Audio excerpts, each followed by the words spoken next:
county governments have been challenged to localize their climate change mitigation efforts to rope in communities in the program's Global Center on Adaptation Chief Executive Officer Patrick Verkooijen says the solution to climate change lies in the grassroots. The center, together with the African Development Bank, have partnered in resource mobilization and networks to develop and implement the Africa Adaptation Acceleration Program in spurring climate resilient actions.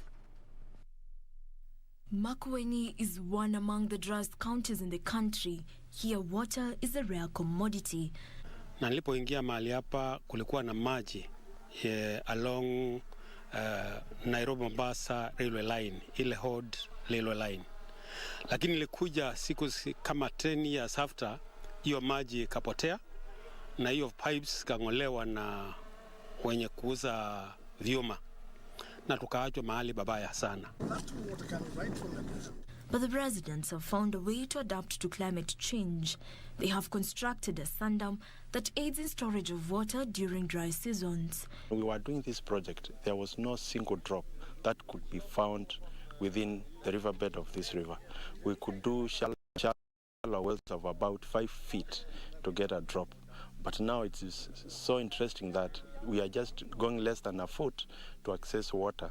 Charles Macau, a resident here at Ngai Dathia village, notes that before the dam was constructed, due to the arid nature of the locality, they faced daily challenges relating to scarcity of food and water, forcing them to trek long distances in search of the precious commodity. Tangu hii maji ijengwe hapa tumefaidika na hata mifugo yetu imefaidika.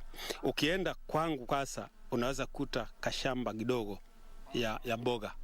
Mama anachota maji kwa hiyo kioski, anaenda na nyunyisia hiyo mboga yake. Dominic Mutua tells me during the dry season, water collects behind the dam and brings with it tons of sand and silt, and over the coast, sand builds up behind the dam and collects water.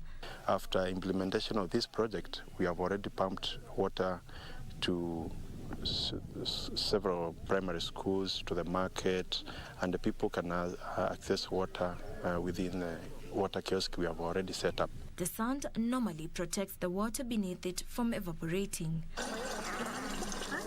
Global Center on Adaptation Chief Executive Officer Patrick Verkooijen from this tank, right? I mean, have to fetch one. However, says the solution to climate change lies in the grassroots, urging communities to engage in activities that will ensure rivers don't dry up. The local communities need to be involved, not just in this county, but in other counties where perhaps there are different circumstances. We need to learn from them, we need to understand them, we need to empower these local communities and then provide the resources in an accountable way that money can flow to the needs. Water table is maintained. Jacqueline Masharia for Lunchtime News.